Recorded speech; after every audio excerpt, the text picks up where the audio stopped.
ఏంటండి మీ డిమాండ్స్ ఏంటి అసలు? ఎట్లాంటి సమస్య ఎదుర్కొంటున్నారు మీరు? అంటే ప్రతి సంవత్సరము పోస్టులు వేస్తున్నారు కానీ మాకు స్కూల్ అసిస్టెంట్ వాళ్ళకి లాభం అనేది జరగట్లేదు. నేను 2008 ఆర్ 9 పీరియడ్లో నేను డిఎస్సి రాశాను. హాఫ్ మార్క్తో నాకు పోయింది. సో అప్పుడు కూడా పోస్టులు అంటే ఆ పీరియడ్లో చదువుకునే వాళ్ళు లేరు కానీ పోస్టులు అప్పుడు ఆ టైంలో ఎక్కువగా ఉన్నాయి.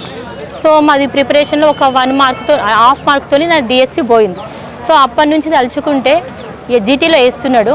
స్కూల్ అసిస్టెంట్ వచ్చేసరికి పోస్టులు అనేవి తక్కువగా ఉంటున్నాయి. మళ్ళీ ఎస్జిటి వచ్చిన వాళ్ళకి మళ్ళీ చేస్తున్న వాళ్ళకు ప్రమోషన్లు అని చెప్పేసి వాళ్ళకే ఇస్తున్నారు.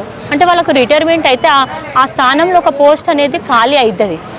అట్లాంటి ప్లేస్ని ఫిలప్ చేయాలి. ప్రతిసారి ఎస్జిటి వాళ్ళకే ప్రమోషన్స్ ఇచ్చి ఇప్పుడు స్కూల్ అసిస్టెంట్ వాళ్ళు ప్రాఫిట్ అనేది ఏం లేదు, నష్టపోతున్నారు కదా.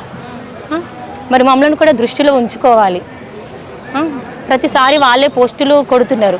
అప్పుడు ఒకటి ఏంటిది అని అంటే పేపర్ 1 పేపర్ 2 అనేది అని వచ్చింది. బీఈడీ చేసిన వాళ్ళు బీఈడీ చేసిన వాళ్ళకి పేపర్ 1 పేపర్ 2 అనేది వచ్చింది. సో అప్పుడు రాస్తే ఏమైంది, పేపర్ 1లో క్వాలిఫై అయ్యాం. తర్వాత నెక్స్ట్ ఓన్లీ బీఎడ్ పేపర్ 2కే రాసుకోవాలని చెప్పేసి అన్నారు. సో ఇప్పుడు మేము పేపర్ 1లో పాస్ అయ్యి కూడా లాభం లేదు. సో మాకు ఏమవుతుందంటే స్కూల్ అసిస్టెంట్ పోస్టులు తక్కువ ఉంటున్నాయి. ఆ తక్కువ ఉండటం వల్ల ఏమవుతుంది, మాకు భయం అనేది ఎక్కువవుతుంది. ఒక పోస్టున్న రాద్దామంటే లక్షల మంది ఉంటున్నారు. కొన్ని పోస్టులు ఇవ్వాలి, క్యాస్ట్ వైజ్గా వచ్చే వరకంటే అవి పోతున్నాయి. ఉన్నవే కొన్ని పోస్టులు, తర్వాత క్యాస్ట్ వైజ్గా చూస్తే పోస్టులు పోతున్నాయి. మాకు ఎక్కడ కూడా న్యాయం అనేది జరగట్లేదు, అన్యాయమే జరుగుతుంది. ప్రభుత్వం అనేది రేవంత్ రెడ్డి వచ్చారు.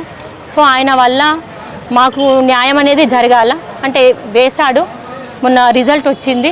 సో ఇప్పుడు కూడా మళ్ళీ ప్రస్తుతం వేశాడు పోస్టులు. కానీ ఇప్పుడు ప్రజెంట్ మేము అందరం చేస్తున్నది ఏంటిది అని అంటే పోస్టులు కూడా పెంచాలి. ప్రమోషన్లు ప్రమోషన్ల కోసం అంటున్నారు కదా, ఆ ప్రమోషన్లు వాళ్ళకి ఇవ్వద్దు. ఏజ్ అనేది పెంచుతున్నారు. ఇంకా ఏజ్ వస్తే వాళ్ళు రిటైర్మెంట్ ఏజ్ కాకుండా మళ్ళీ ప్రమోషన్స్ ఇస్తే డబుల్ ప్రమోషన్స్తో ఇక్కడ పోస్టులు ఖాళీగా అవ్వట్లేదు. దానివల్ల మేమే నష్టపోతున్నాం కదా. దాన్ని దృష్టిలో పెట్టుకొని మాకు కూడా పోస్టులు పెంచాలి, తగిన న్యాయం చేయాలి.